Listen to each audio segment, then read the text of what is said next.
Ahojte vážení priatelia, opäť tu mám niečo, čo bude zaujímať železničiarov.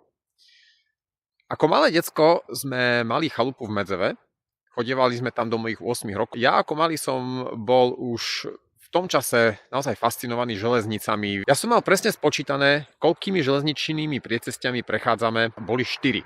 A v istom okamihu som zistil, že jedno chýba a ja som sa veľmi hneval na svojho otca, že vyberá inú trasu a že prechádzame len cez 3 železničné priecestia.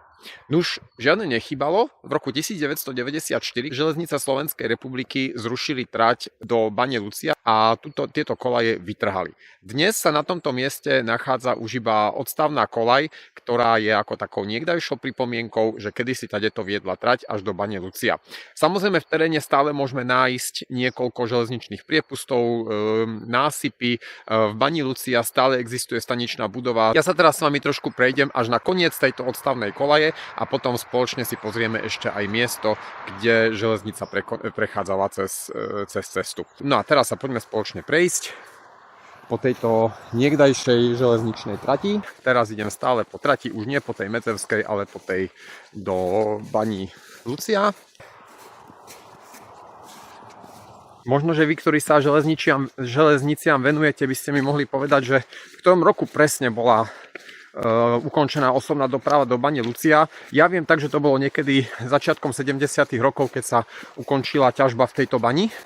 Osobná doprava na trati Moldava nad Bodvou Medzev bola zrušená v roku 2003. No a tu už sa nachádzam na mieste, kde je súčasná koľaj ukončená. Kde ešte trošku vidíme nejaké tie kolaje aj za týmto drevom, ale tu na samotná trať končí. Na jeho odbočka, cestná odbočka do časti Baňa Lucia. Táto časť patrí pod obec Vyšný Medzev. Neviem, či to uvidíte, ale za mnou tie povalané stromy tak sú povalané cez násyp, po ktorom viedla trať. A teraz sa otočím. Prechádzam cez miesto, kde viedla trať a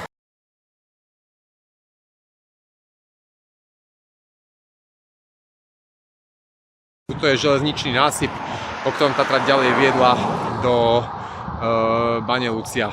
Ak sa vám moje videá a vstupy páčia, dajte like na Facebook, pridajte sa na tábor alebo na nejaký výlet. Podporte nás 2%, aby sme podobné miesta mohli navštevovať aj s deťmi a skúmať záhady našich železníc či našej prírody.